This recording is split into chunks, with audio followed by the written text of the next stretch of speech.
The August 1st update and maintenance info has released. This is the start to a new festival. It is the 2.5 year anniversary for, I believe, the JP version of the game. We have a new festival unit, obviously. We have Festarossa, Berserk Esta, Assault Esta, whatever you want to call him. Let's take a look at his skills really quick.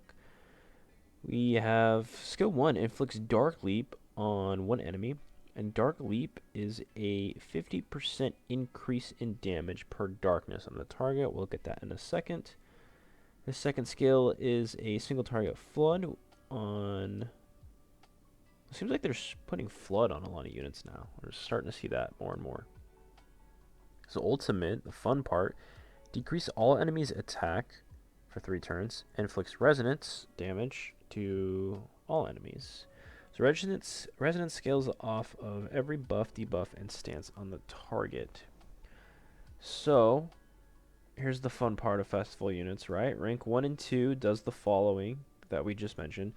At ranks 3 and 4, it will decrease enemy defense, and then at 5 and 6, it will decrease their basic stats. So you get a new ability at ranks, essentially odd ranks 1, 3, and 5, and 2, 4, 6 scale harder. So a typical festival style unit, right? 6, 6 is absolutely insane, but similar to Cusack, you will unlock, well, Cusack and Liz, right?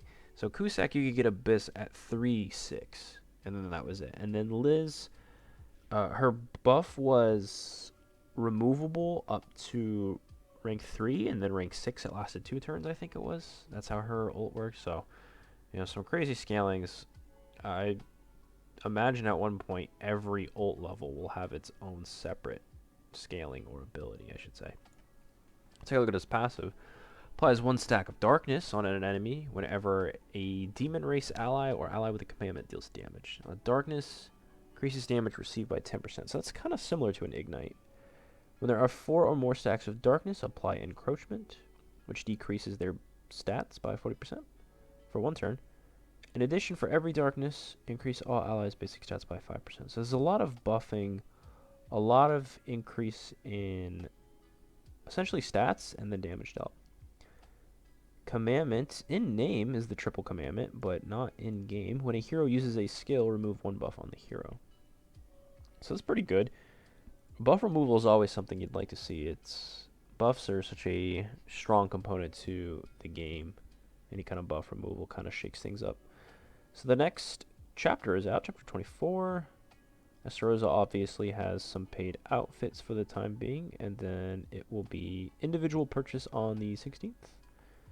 Come down to Festival Heroes available in the coin shop. We have a Sult Melly, Executioner Zeldris, Margaret, and Cusack. Was it Margaret in the last coin shop? Or was it that she was in the last banner? Now she's in this coin shop.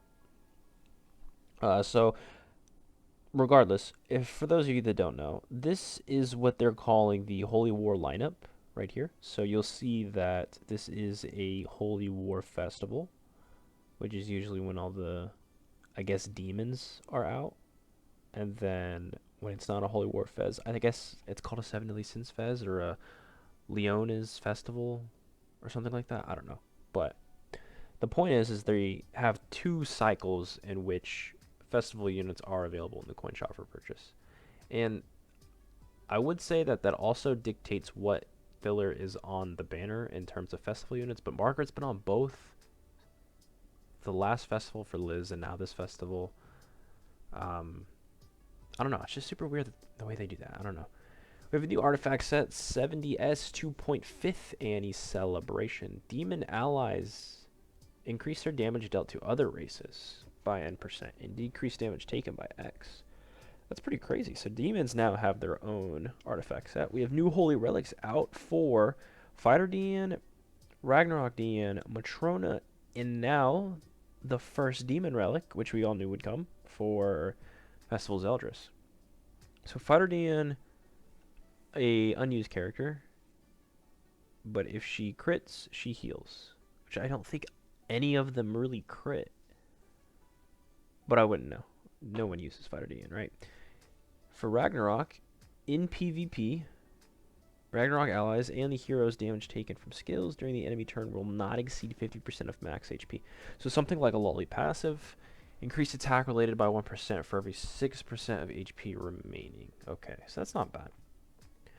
Matrona, increased giant allies basic stats. I think that's one of the giants' passive straight up.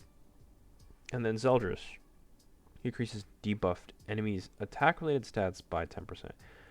So he still likes people that are debuffed. Moving on to the rerun of Belgius, switching out of Kumu. We have new bundles.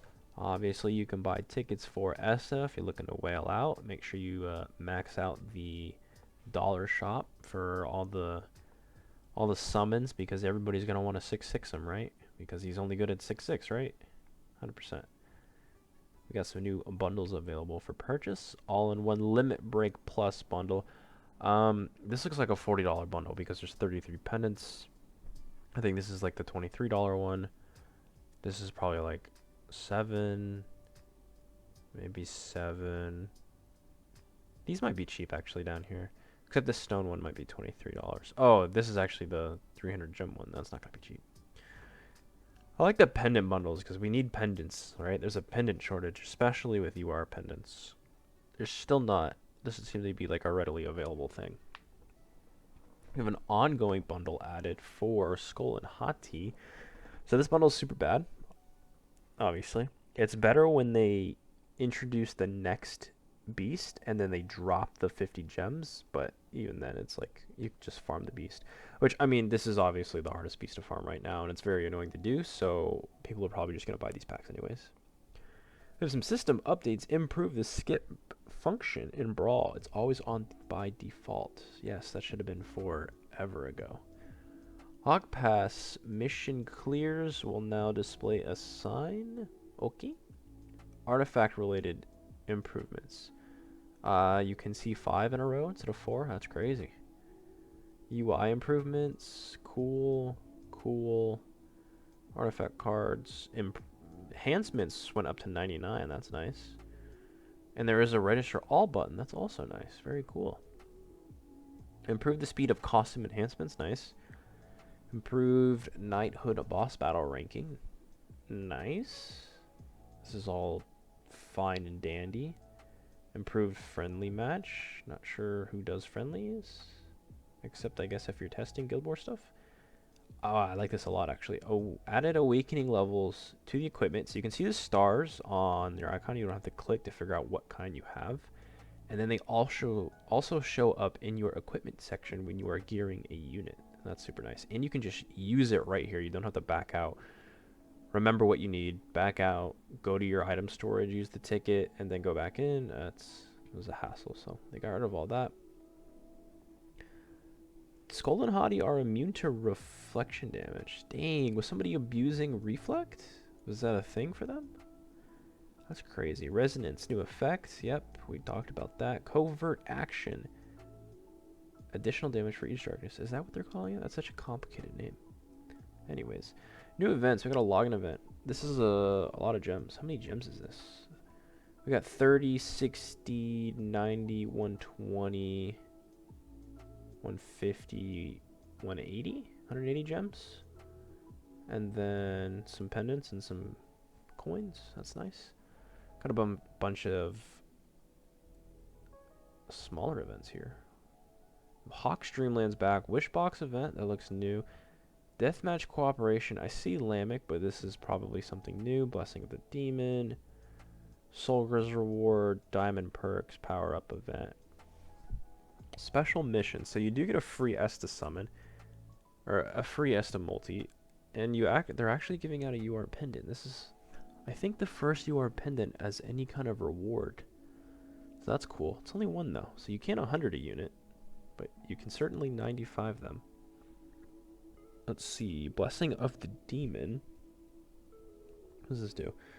I guess it's just like that shrine that we had, where you can activate different blessings and they'll give you different effects based off different content. So yeah, you can see increase in Vanya Ale. Patrol reward increases. Solgris increases. So, I mean, that's pretty nice considering that it's just free boosts. Blessing points. Yep, accumulate as time passes. Okay, so you don't really have to do too much. New blessing level unlocked every X points. Okay. Deathmatch Cooperation event. What does that mean? So I have a Lamech shop, a tennis racket. Wasn't this... Isn't his school outfit a tennis racket? We get a free pendant. Or not a pendant, free ticket. Cooperation point rewards based on all nights in the game. 10 million gold. And then one multi. Up to a multi. Oh, you get an hourglass. That's cool. That's a good reward. They should start doing that more often. 10 pendants. Let's just make that 2 UR and call that a day. That'd be nice. 15 coins and an awakening token. That's pointless. So I guess every time anyone ever on the server does Lamech, it accumulates points. That's interesting. Stage clear rewards.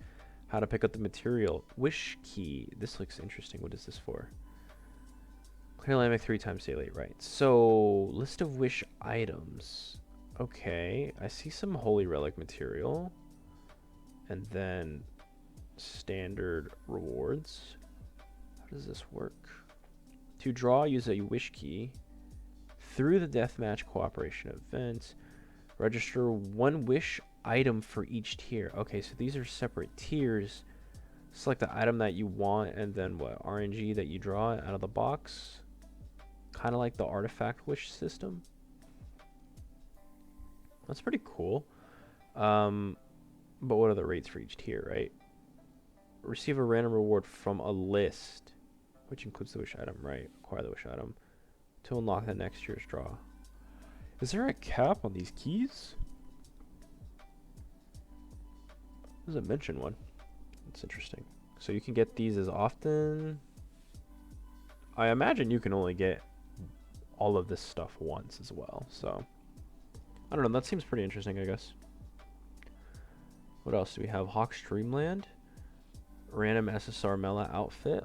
1 SSR pendant. Exchange shop is pretty mid. So this is basically, what is this? The idle clicker. And you can rank up attack, crit chance, and crit damage. You can give him buffs. And yeah, he just idly does this, and then it accumulates gauge.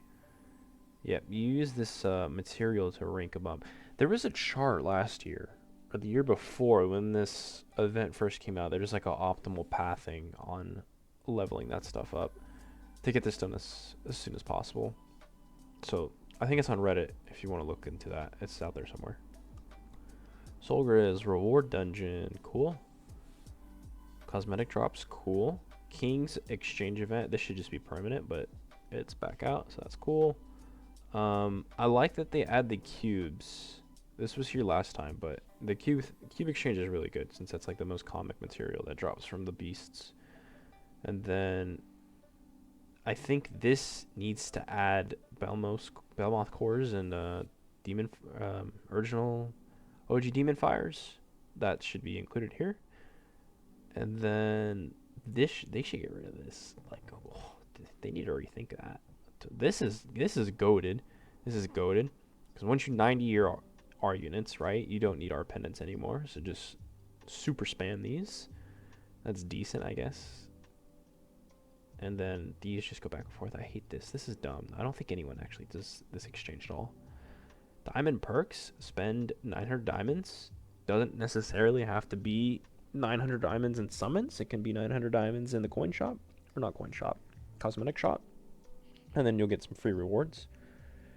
Well, I guess they're not really free. It's at the cost of X amount of diamonds. Every 90 diamonds is a step. Boosting events. Deathmatch simultaneous clear. What is this? Deathmatch is clear while the host is connected. Okay, so if something happens to the match, obviously it's not going to go through. Okay. Main quest, free continue, half stamina on free and main stages, double XP for player rank. All village shops open. Material shop purchase increase, or limited increase. Hero success rate increase and salvage rate increase, but you know what's not increased? Gear gotcha. I don't even know how long it's been. I think since Bond was the Bond banner when we got Gear Gotcha. That's a year and a half ago now. Oh my god, why do they do that? Lucky bag. Lucky bag's not bad. That's cute. How many bags are free? Up to 3. Wait, that's 4. Oh, this line is just saying it's 3 bags. I just counted the bullets. Alright, so you get 3 bags and then 3 more to buy. And then you get X% chance to get one of these tiers, but you can only get each tier once. So obviously if you buy all 6 bags, you'll get the gems for sure. Battle event. This battle event's pretty good. Gives you pendants. I like that. Oh, and there's 2 battle events. And this one's for enhancement stones. That's also super good. So these are pretty decent. I would do those. And then ending events, everything related to the summer event. So bye Deanne. Alright, so that's pretty big. That's a thick boy, but that's a festival update for you. So that is everything for the August 1st update and maintenance info.